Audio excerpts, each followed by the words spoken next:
Hello and welcome back to Couple TCG Faceless videos for the very first time. We are going to be taking you through the top 8 game between Finlay Shepherd and Toby Beckham at Dice Saloon's ProQuest. I am joined by the lovely Finlay, who was playing in this game. Just going to be providing a bit of insight on the back of this from kind of your perspective as well. Going into this matchup, I suppose Boltyn versus Kayo. What's your mindset going into this one? Do you think this is a Boltyn favour matchup? Or do you think it's one of his harder ones? So this ProQuest was before the Kayo precon got released. Yep. No Savage Sash. No Savage Sash, which is pretty important. So I think the precon existing, this is quite Boltyn favoured. Although if Kayo rolls hot, it's going to be very hard to beat him. I feel like that's the same mentality for a lot of decks. If Kayo does his thing with the first couple of turns, it's hard for anyone to beat him, right? Yeah, absolutely. And post Kayo precon, I think the matchup is much harder because, Savage Sash is going to generate value much faster and put you in a situation where you need to block. Absolutely. So we're going to kick off this game real quick. See Finlay over on the Boltyn right-hand side. Toby on Kayo. Pretty decent weekend for you guys, all things considered. Early doors, pretty standard Boltyn early play, engulfing like solid 0-3. Getting the quicken token is really important here. It makes going first worth it in this matchup. In an aggro mirror, normally you want to be going second, but Boltyn and I tend to pretty much always want to go first because now I have beacon plays that are live because I am going to have 2 cards in Soul if I have a beacon. So beacon being activated for the rest of the game is really important, and the quicken banner means I'm going Soul positive next turn. Quite an interesting thing here as well. I think Toby blocked with the arms, so gaining that might token early on. Is that something that you need to think about as a Boltyn, really? Like, do you need to consider, okay, maybe they're just going to block with the arms early doors to be able to get that might token? Like, I need to go first, I need to go second, so that doesn't happen? Or is it just loading the soul is too damn good? I've never seen anyone apart from Toby block with the arms turn 0 on my turn 0. Ooh. Yeah, so not lucky there. Yeah, so if you're wondering what happened there, so Wild Ride, of course, when you attack, you draw a card and then you discard a card. If it's a 6, game to go again. Unfortunately, discarding one of his power cards in Blood Rush Bellows. So this is only coming in for 7, and without the roll of the scabs, this is going to be the end of the turn. And pretty decent timing on the sync below here. I assume you're pretty happy to just eat the 3 off the back of that. Yeah, going down to 37, allowing you to have a 4-card grip and, well, essentially time walking Toby there. Yeah, very, very lucky for me, of course. And I'm happy to block with sync because it's just a value block. And then my game plan is now trying to get Flesh Bag out of him. Couple of wobbles on the screen. Ignore that. Toby was jittering his legs, kicking the tripod, but we move. And here we're going to already start seeing the strength of that quicken token that was created on turn 0. And wow, actually creating a courage off the back of this as well. So speaking about courages, Bolt with Courage, 0-3, go again. And if you charge, drawing a card. So really threatening those wider... Yeah, those on... Sorry, you're right.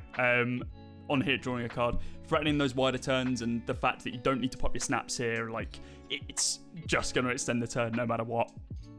The reason this matchup is fairly good for Boltyn is because Kayo is a deck that does like to block if they don't have exceptional hands, and Boltyn really, because Kayo is going to be blocking with attack actions, Boltyn really gets to get a lot of value out of his hero. Yeah, very few non-attack actions in this deck, and we've already seen... Blood Rush Bellows, one of the power cards, go away. Almost never want to be blocking with that card, right? I mean, the level that can really push you to is very, very high. Interesting block here from Toby, not getting the value from the arms, just going to be blocking 3 with the equipment here to ensure that, well, obviously it doesn't hit, but does does miss on the Flesh Bag. Another really unfortunate moment for Toby in this game, I think. You mentioned that KOs, of course, they do like to block, but notably running a lot of cards which don't block, Wild Rye being one of them that we saw at the very beginning. This is a little bit naughty, charging the Banneret of Courage earlier on. and now coming in with a Bolt of Courage once again for 3 due to that pump. Drawing a card off the first one and now drawing another one off the second. Was that so? That Bolt of Courage yellow was drawn off of the first bolt? Yes. Wow. Okay. Yeah. It doesn't get much better than that, apart from maybe drawing a Lumina Ascension. So and then breaking the combat chain. Yeah. Turn not over, notably. No, breaking the combat chain, the bolt had go again. Yep. And now swinging in, threatening a courage on hit here as well from the Einstein Versus. Big fat 3. And, well, it comes on in. Toby going to be dropping down just a little bit more to 31. Scary position to be in against a Kayo with a 5-card grip. Is this like alarm bells in the back of your mind? You got to start thinking, okay, what does this Kayo have? Or are you still sitting quite pretty? Early advantage here, drawing a number of cards. Another wild ride coming in. At this stage, enough has gone my way that it's going to be challenging for Toby to get back into the game. The first miss on the draw discard really set the pace and put me quite far ahead. Well, notably not the second miss though. Going to be discarding a red wild ride for the yellow one to come in for 5 go again. Creating that might token for next turn. Really opening up some of that power that we've seen Kayo be able to produce. 5 go again. With the health advantage that we kind of have here, health being a resource this early on, Boltyn does his best work on those 5-card hands, right? Yeah, the downside of playing a well-known deck like Kayo is that your opponent is aware of the threats that need to be blocked, and here I'm aware that CNC and Send Packing are the cards to block. So when I have a health advantage, I'm probably going to be taking the Wild Ride. Speaking about Wild Ride, Double Trouble. Yeah. Here comes another one. As the Swing Big is pitched for it this time, really just trying to extend that combat chain as long as possible with Toby. Another discard and, well, needs to hit something good here. Oh, a Beast Within. Perfect. If you don't know, discarding a Beast Within means that the triggered effect happens. You look at the top card of your deck and you continue looking at the top card of your deck until you see a card with 6 or more power. Then you put it to your hand for every card that you reveal. Lose 1 HP. So Toby does chip 1 there down to 30, but also drawing a card at the end of it to be able to continue extending that combat chain. So he's pitched 2 cards, discarded the 2 cards, and played 2 cards, and still has a 2-card hand. Isn't he, Strike? Yeah, not a bad turn. It's unfortunate that both the Wild Rides are yellow. Yeah, because we've seen 2 of the reds, right? Discarding the red off the first yellow, and then the red one being the first Wild Ride that we saw play, which kind of ended that turn after discarding the Bloodrush Bellows. Game already could have been in a substantially different spot if that Bloodrush Bellows wasn't pitched away. Sorry, not pitched away. That was an E-Strike for 7, not draw a card, wasn't it? I believe so, yes. Yeah. When the Might token is up, it's pretty scary for Boltyn to be faced with like one of the on-hits I mentioned before, CNC and Send Packing, because Boltyn plays by trying to set up 5-card hands with V in Arsenal, or is arsenaling Lumina Ascension. And having to block with 2 cards on those can be really punishing. Quite a good opener here, though. With that courage already on the stack, on the Spirit of War, getting to charge that Spirit of Irina as well to make your Lumina's instant speed for the rest of the game. Spirit of War, a newer addition to your list. I saw some questions on our Deck Tech videos around why you weren't running it originally in Liverpool. How are you finding this card now? It's an extra charge card for consistency in aggro matchups, and when people are going to say no blocks, it can be a 0 for 5. It's not a terrible card. Absolutely. That's one of the rest of the chain as well. Quite soul hungry though. It does normally demand snaps, which it has done in this, and the turn you use your snaps can be very scary in a Boltyn aggro matchup, because snaps is your saving grace for when you draw a bricky hand, and sometimes you won't, without your get out of jail free card, you're going to be in trouble. So this is quite an interesting one. Not a card that you see played on the combat chain all too often. Banneret of Salvation, 0 for 3, usually used for its Soul Flare ability. But of course, this also threatening a Courage on hit due to Spirit of War early on. Is it common that you're seeing these bannerets actually being played, or is it just their flexibility that allows them to be Arsenal and then chucked it and then the combat chain?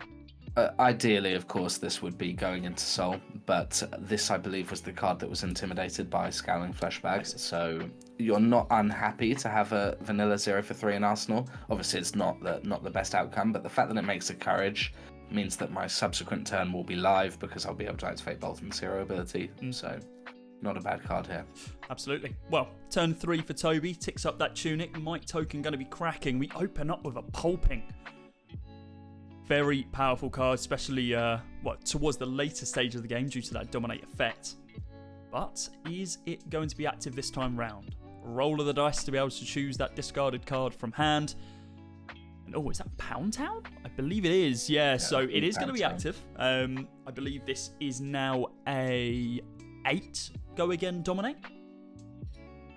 7, I think. It's 6 dominate, and then it gets 7. +1 from the night. Gotcha. I thought it was a 7 into an 8. Other way around. Boltyn is a deck that can run D-Reacts to lock out Kayo's of pulping turns. We saw the sink below earlier. So something to bear in mind. Notably as well, the pulping does lose its go again if it is defended by 2 non-equipment cards. So a card from hand and a defense reaction from Arsenal. There you go. End of your turn there and right there. But not the case here. Just going to be eating the damage most likely. It looks like it. 2 cards in hand for Toby, and well, there goes the 7. Really trying to play with that 5-card hand as much as possible. Swing on the Mandible Claw. Pretty lethal weapon here. Only one of them, of course. Kayo, a one-arm bandit. Does the job. Needs to get it done. I believe he's got 1 card in hand. Got a tunic floating as well. And there you go. That's more like it. Send packing coming in and getting rid of a V of the Vanguard as well. Pretty heavy blocking here going to be needed, and it's all coming off the back of that equipment, which I suppose it's saved for these positions, right? Yeah, this is one of the disruptive on-hits that Kayo has, and you can see Tunic's coming up to 3 or is on 3 for Boltyn. It's important to be able to play a V of the Vanguard turn off Tunic. Send packing forces interaction, which is what Kayo is hoping for, I think. Very clean block here as well. Blocking 2 on the heads, 2 on the arms, and then the Courageous Steel Hand blocking in that too as well. Efficient in every facet, it would seem, Boltyn. So now, blocking with that 1 card, of course, bringing us back down to a normal playing field, a level edge, 4 cards in hand. And we're floating that Tunic, looking to edge out that opportunity as much as possible. So did actually have the Soul Shield in hand, but wanted to charge that to be able to swing in pretty heavy here. Off the back of the Courage, 6 damage with an easy way of giving it go again with Boltyn's hero ability.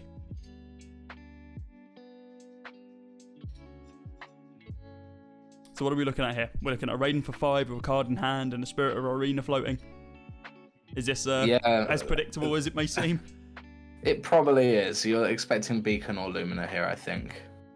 Especially because of the double charge.